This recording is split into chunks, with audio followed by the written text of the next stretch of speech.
joueurs ont tendance à séparer ici sur le côté. D'accord? On n'est pas dans une position forte et souvent ce qui se passe quand un transfert qui se fait comme ça, c'est que la balle continue son chemin. Elle est ralentie, mais elle continue son chemin ici. Dans le transfert, on perd la balle. Toujours transférer au centre de son corps. D'accord? C'est important. Donc, les doigts vers le sol. Les points que je vois qui sont jamais bien appliqués, c'est le gant bien en avant, les doigts vers le sol. Et souvent, il y a trop de mouvements. Il y a trop de mouvements. Je vois trop de ça. D'accord? Alors, on peut ramener la balle, c'est une chose, mais il y a une différence entre ramener la balle ici et faire ça. Parce que ça n'apporte rien. Ça apporte juste, vous avez une vitesse qui vient dans ce sens-là et vous rajoutez une vitesse dans ce sens-là, ce qui rend l'exercice beaucoup plus difficile. Et beaucoup moins. Tout le monde sait rattraper une balle au sol, d'accord? La différence entre les gars qui sont bons et les gars qui sont moins bons, c'est qu'ils rattrapent la balle au sol 10 fois sur 10 et pas 8 fois sur 10. Donc voilà, moins de mouvement, un gant bien calme, séparé devant vous. Et ce que je vais ajouter, on vous a tous appris, et on a appris aussi, à prendre la balle bien au milieu, ici. D'accord? Je vais un peu casser ça et dire, je demande aux joueurs de prendre la balle légèrement de leur côté gant.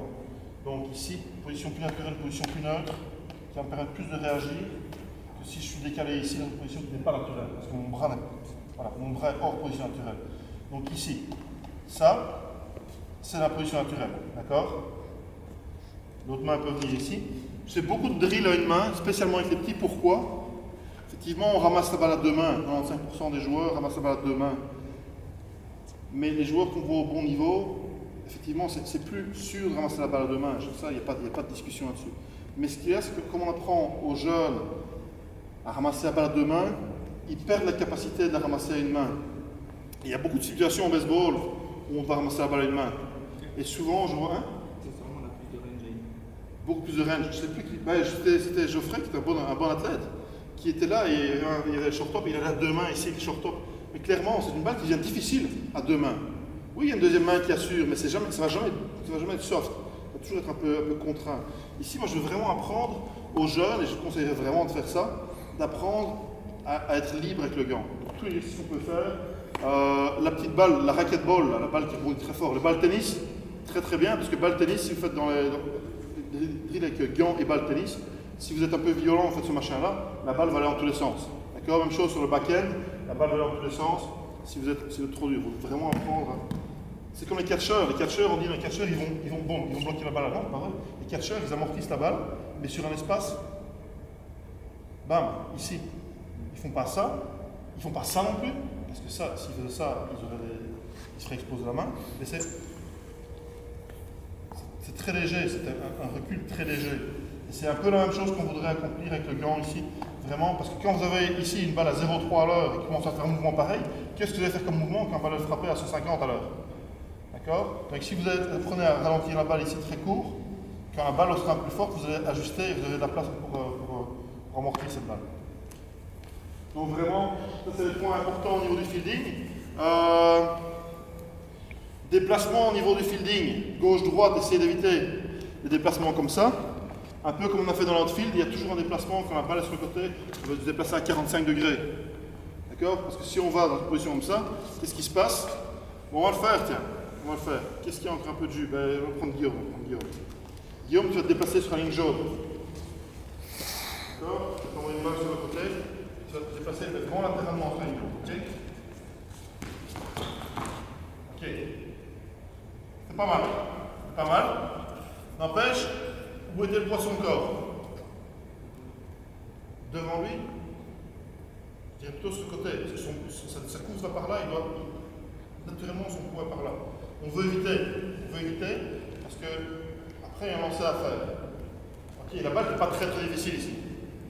Par contre, ce qu'on veut faire sur la même balle, tu vas le faire, tu vas prendre vraiment une 45 degrés, tu vas utiliser vers la ligne jaune derrière. Non, tu vas faire comme un fronto, hop, ouvrir et prendre cet angle-là. D'accord? Ok. Ok. Là maintenant, son poids est au-dessus de son corps, avec en plus le fait qu'il est en bonne position pour directement enchaîner le lancer. Contrairement à tantôt, il était en train de se battre contre la direction, c'était pas la bonne direction. Ici, il vient derrière, il a le temps d'attaquer, il a le temps de faire un pas vers l'avant, et ce pas vers l'avant, ça va l'aider à avoir un lancer qui est beaucoup plus rapide et surtout plus précis. D'accord? Donc quand vous enseignez les déplacements latéraux, toujours en angle 45 degrés, ou plus, peu importe, mais toujours en angle, pour pouvoir faire un léger. Là, on ne parle pas d'un shot ici, où un mec qui fait un boulot à 150 à l'heure, c'est juste le temps de réagir, de plonger. D'accord? Là, vraiment, on prend la ligne courte. Et quand vous avez le temps de bouger et de mettre devant cette balle, faites-le. D'accord? Faites-le, c'est toujours mieux. Je vais un peu vite à travers le truc, mais bon. Si vous ratez 50%, même 30%. Donc ceux qui, je reviendrai là-dessus, hein, ceux qui travaillent avec moi, on fera encore ça. J'ai différents drills pour ça. Et chez Guillaume, on se verra encore de toute façon quand tu auras ton diplôme. Il y avait Martin aussi, on se verra encore pas mal. Donc voilà. Je ne vais pas parler du back-end du forêt, à moins qu'il y ait vraiment des demandes là-dessus. Par contre, ce que vous pouvez faire pour les enfants, super drill numéro 1 pour le fielding. Pour les enfants, pour n'importe quel joueur de position, le wall ball, d'accord? Super pratique apparemment dans les pays latins. Ici, wall ball, face à un mur à 1 ou 2, et hop.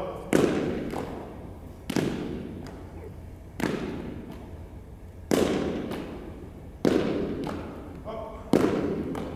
Ok, wall ball, 50 répétitions sur une minute, ou 40 répétitions sur une minute. Ça, c'est super, c'est le meilleur qu'on peut faire. Ça peut se faire à la maison, balle de tennis.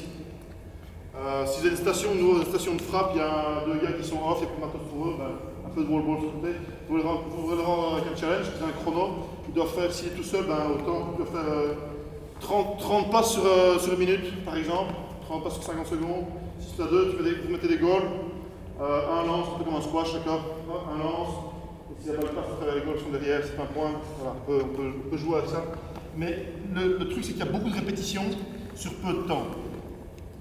Donc ça travaille bien le gant.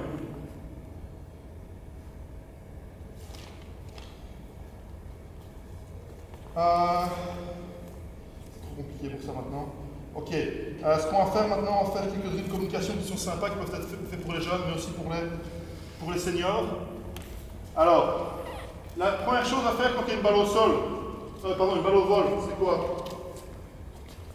La première chose que le joueur doit faire quand il y a une balle au vol. Lire le trajectoire, oui. Être sur la balle, c'est la chose que je cherchais. Il y a bouger, être en trajectoire, tout ça. Mais pour l'action de rattraper la balle au sol, il faut être sous la balle. Donc j'ai quelques petits jeux pour ça. On va avoir, mettez-vous dans le cercle central. Pas besoin de gants si vous l'avez, c'est pas grave.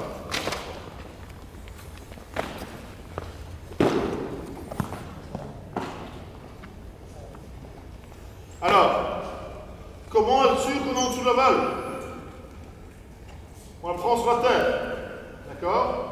Donc, premier drill, on va avoir un joueur qui va se déplacer et se mettre sous la balle et la rattraper avec la terre.